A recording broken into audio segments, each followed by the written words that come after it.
Si Listio Sigit Prabowo lewat Polda Metro Jaya menetapkan 8 orang ini sebagai tersangka, Presiden Prabowo marah kepada Listio Sigit, kepada Kapolri.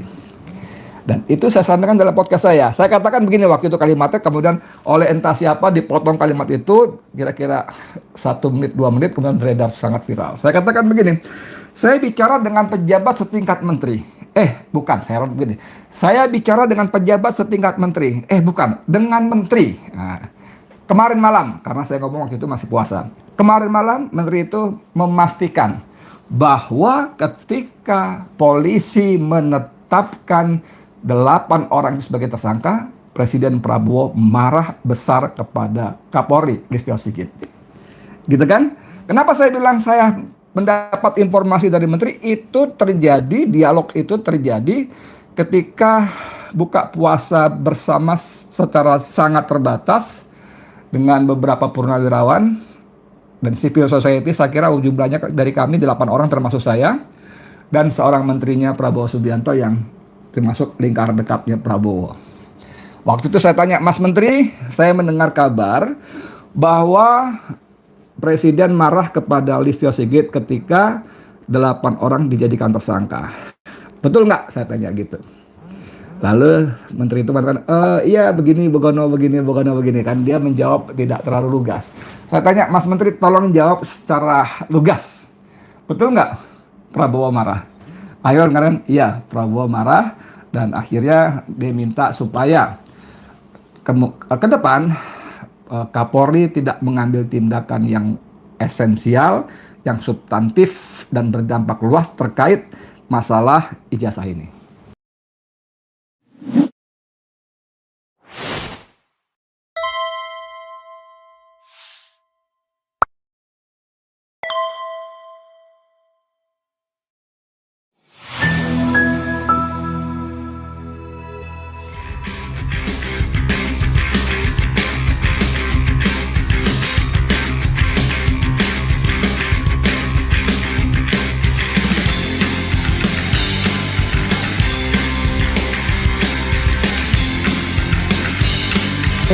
Kita membahas mengenai bolak-balik kasus ini. Ini ada berita ya, bahwa Polda kirim balik berkas Troy. What? Ini agak aneh sebenarnya. Sebenarnya berkas ini bagaimana nasibnya? Apakah memang bolak-balik begitu atau bagaimana? Karena kalau kita lihat berita hari ini misalnya, agak simpang siur. Ya, simpang siurnya adalah begini. Ini ada beberapa judul berita misalnya, polisi akan limpahkan perkara Roy Suryo CS, Refli Harun pernyataan normatif. Ini saya kira bukan karena pelimpahan yang saya komentari sebagai pernyataan normatif dari Kabid Humas, yaitu dia mengatakan bahwa nanti akan ada info P21, kami akan tunggu saatnya, tunggu tanggal mainnya, kira-kira begitu. Jadi bukan pelimpahan, padahal untuk P21 atau tidak itu ya terserah Kejaksaan Tinggi DKI, bukan lagi bolanya di Polda Metro Jaya. Lalu polisi akan limpahkan perkara, apalagi ini ada judulnya misalnya, Polda Metro Jaya limpahkan kembali berkas kasus ijazah Jokowi ke Kejaksaan. Nah ini juga menjadi pertanyaan, berarti berkas itu balik lagi dan tidak sesuai dengan KUHP lama di mana dijadikan acuan untuk proses kasus ini. KUHP baru juga tidak sesuai juga. Jadi agak aneh juga. Kemudian berita lain adalah jelang P21 kasus Roy Suryo CS, Polda Metro masih tunggu penelitian berkas dari Kejaksaan. Jadi dari 3 berita ini saja beda-beda. Jadi masih menunggu penelitian. Yang benar tuh mana? Satu, melimpahkan kembali berkas, atau dia menunggu P21 atau menunggu dari jaksa peneliti. Jadi sobat era sekalian, ini ketidakjelasan ini yang kemudian tidak berhasil diklarifikasi oleh seorang kepala bidang humas. Harusnya dia sebutkan secara persis tanggalnya. Sebenarnya kalau kita menggunakan patokan KUHP lama. KUHP lama itu hanya memberikan waktu 14 hari ya setelah berkas P19 itu dikembalikan kepada penyidik Polda Metro Jaya. Dan ada waktu 14 hari untuk melengkapi sesuai dengan petunjuk jaksa peneliti.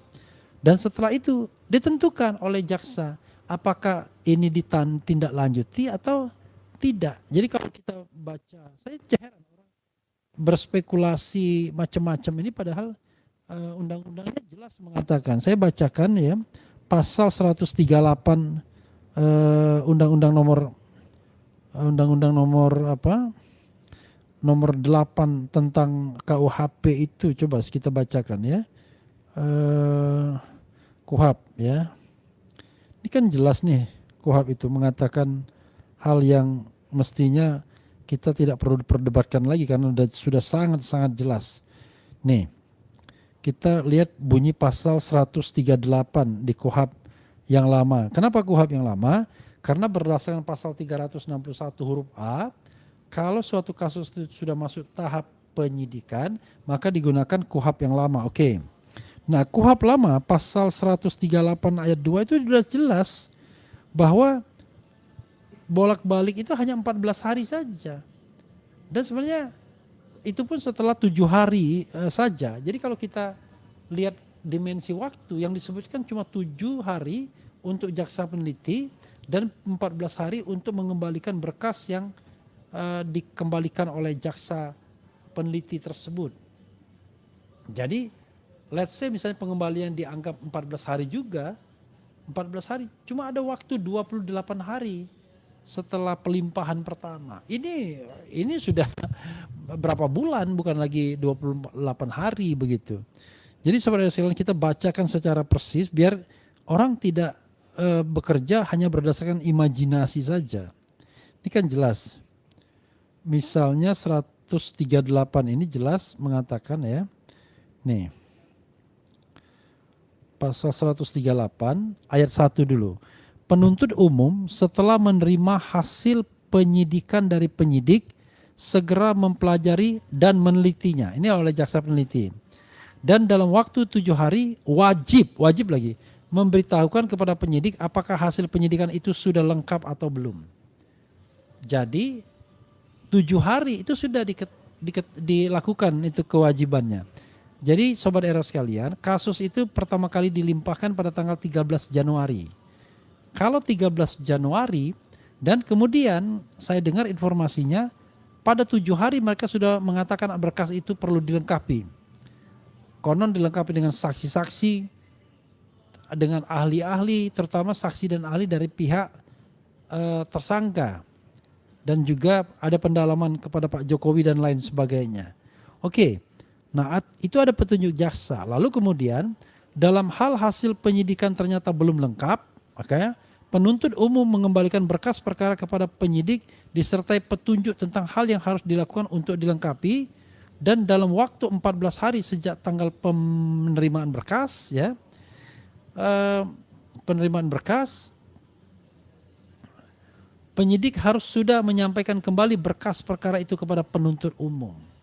Jadi jangan lupa berkas dikembalikan itu pada hari ke-13 menurut informasi yang saya peroleh. Jadi pada hari ke-13 dari 13 ya tanggal 26. Nah dari tanggal 26 Januari which is ulang tahun saya itu hanya waktu 14 hari untuk kemudian menyampaikan berkas perkara tersebut. Jadi 27, 28, 29, 30, 31, 1, 2, 3, 4, 5, 6, 7, 8, 9.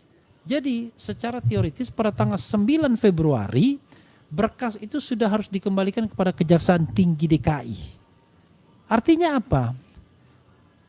Setelah 9 Februari itu maka Kejaksaan Tinggi DKI harus bisa menentukan apakah kasus ini akan disidangkan atau tidak. Baca pasal selanjutnya ya. Setelah penuntut umum menerima atau menerima kembali hasil penyidikan yang lengkap dari penyidik, ya kan? Ia segera menentukan apakah berkas perkara itu sudah memenuhi persyaratan untuk dapat atau tidak dilimpahkan ke pengadilan. Kan kemudian Dalam hal penuntut umum berpendapat bahwa dari hasil penyidikan dapat dilakukan penuntutan, ia dalam waktu secepatnya membuat surat dakwaan. Dalam hal penuntut umum memutuskan untuk menghentikan penuntutan karena tidak terdapat cukup bukti atau peristiwa tersebut ternyata bukan merupakan tindak pidana atau perkara ditutup demi hukum, penuntut umum menuangkan hal tersebut dalam surat ketetapan. Isi surat ketetapan tersebut diberitahukan kepada tersangka dan bila ia ditahan wajib segera dibebaskan. Turunan surat ketetapan itu wajib disampaikan kepada tersangka atau keluarga atau penasihat hukum, pejabat rumah tahanan, negara, penyidik dan hakim. Apabila kemudian ternyata ada alasan baru, penuntut umum dapat melakukan penuntutan terhadap tersangka. Kalau ada alasan baru. Jadi sobat era sekalian, ya, kalau misalnya dia tidak menganggap ini perlu ditindaklanjuti, ya sudah. Jadi alasannya adalah tidak ditindaklanjutinya itu karena alasan di pasal tadi ya, kita buka lagi di pasal 139 itu adalah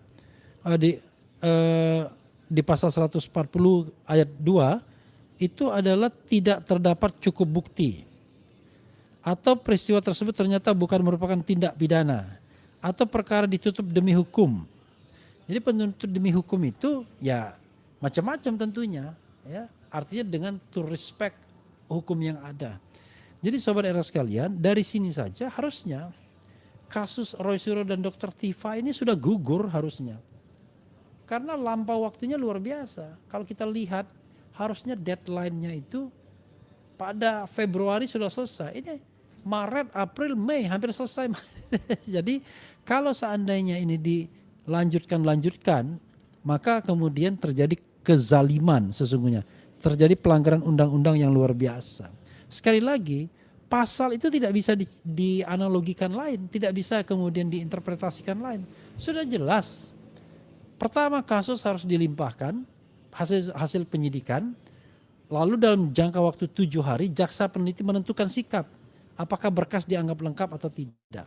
Kalau tidak dianggap lengkap, dikembalikan. Nah, dalam praktek pengembaliannya dalam jangka waktu 14 hari, oke lah. Dan dalam praktek sudah dikembalikan pada hari ke-13 yaitu pada tanggal 26. Dari tanggal 26 untuk dikembalikan lagi P19-nya itu kepada Kejaksaan Tinggi DKI itu hanya ada waktu 14 hari. Setelah 14 hari harus ditentukan apakah lanjut atau tidak oleh jaksa penuntut umum. Jadi jaksa nggak ada lagi bolak-balik lagi.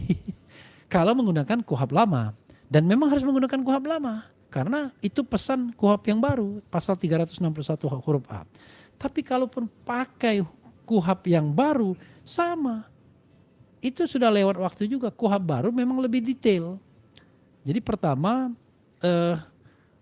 berkas disampaikan dalam waktu 7 hari, kemudian berkas diteliti iya atau tidak, kemudian dalam jangka waktu 14 hari dikembalikan, setelah itu 14 hari ya berarti dikembalikan, maka kemudian ada waktu 14 hari bagi penyidik Polda untuk menyampaikan kembali apa yang sudah dikembalikan sesuai dengan petunjuk jaksa tersebut untuk dilengkapi. Oke, kalau jaksa menganggap bahwa setelah dikembalikan pun dia merasa bahwa ini belum layak untuk ditindaklanjuti, maka dia kembalikan lagi ke penyidik dan penyidik melakukan gelar perkara khusus. Setelah gelar perkara khusus tersebut, hasil gelar perkara khusus tersebut misalnya menyimpulkan ini ditindaklanjuti, maka diberikan kepada jaksa penuntut umum. Jaksa penuntut umum masih punya 14 hari untuk berpikir apakah kemudian kasus ini akan diteruskan atau tidak. Jadi kalau menurut KUHP yang baru kurang lebih begini, 14 hari pertama adalah waktu bagi jaksa, ya. 14 hari kedua adalah waktu bagi penyidik untuk memperbaiki. 14 hari ketiga adalah waktu bagi jaksa lagi, ya, untuk mengembalikan untuk berpikir. Jadi ya 3 kali 14 lah kurang lebih. Jadi waktunya 3 kali 14 ya kira-kira 42 hari lewat juga. Jadi kalau misalnya KUHP yang baru jauh lebih detail. Nah kalau menggunakan KUHP yang baru lewat juga. Menggunakan KUHP yang lama apalagi. Tidak ada kata-kata lain di KUHP lama adalah jaksa peneliti 7 hari dikembalikan, kemudian 14 hari kemudian harus sudah ditentukan apakah lanjut atau tidak. Jadi Sobat Era sekalian, apa yang disampaikan oleh Kabid Humas Polda Metro sama sekali tidak menjawab apakah kasus ini layak ditindaklanjuti atau tidak. Jadi itu yang harus kita pahami Sobat Era sekalian ya. Dan memang akhirnya masyarakat sendiri bingung. Ya kita juga bingung sebenarnya kasus ini layak ditindaklanjuti atau tidak. Itu Sobat Era sekalian ya. Kebetulan kamrat-kamrat sudah datang semua. Kita stop soal ini karena memang akhirnya orang menjadi pertanyaan, naskah ini di mana sebenarnya nasibnya? Ada di mana naskah ini?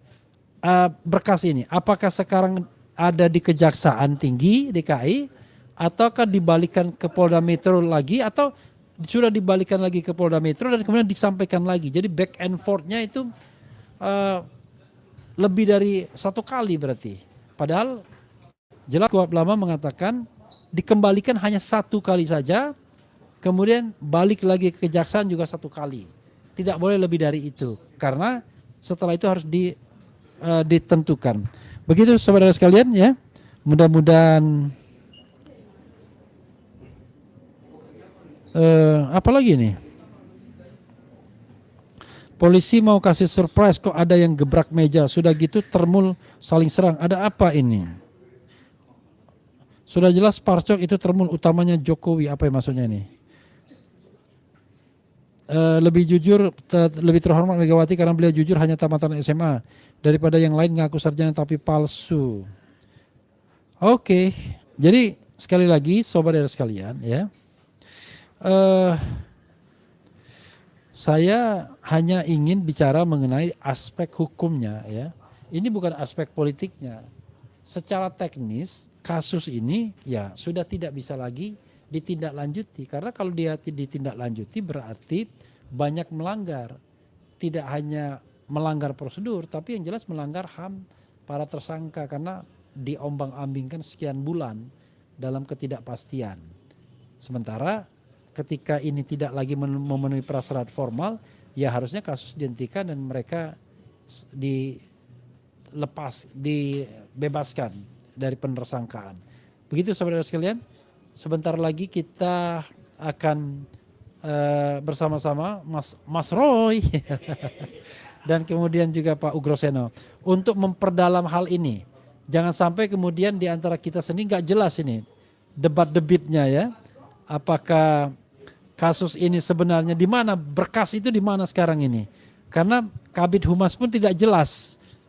Dia menerangkan seolah-olah dia tahu. Padahal dia sendiri sama-sama menunggu juga. Nah pertanyaannya adalah, ada apa kejaksaan kalau berkasnya masih di kejaksaan? Tapi kalau misalnya berkasnya pernah dikembalikan lagi ke polisi, wah itu sudah melanggar. Jadi sekali lagi ya pihak Kejaksaan Tinggi DKI, Anda harus menegakkan hukum sebenar-benarnya dan mengenai perburuan ijazah Jokowi jangan khawatir. Sudah ada Rizal Fadila, kemudian Heru Purwanto dan Rustam Effendi yang mengadukan ini kembali ke Barreskrim Mabes Polri dan Barreskrim Mabes Polri sudah saatnya Anda mulai objektif untuk benar-benar menelisik kasus ini, jangan sampai kemudian fokus utamanya hilang yaitu pembuktian ijazah palsu atau tidaknya. Begitu saja, sudah siap di depan kita bukan bala RRT. Ya, wassalamualaikum warahmatullahi wabarakatuh. Keren cadas.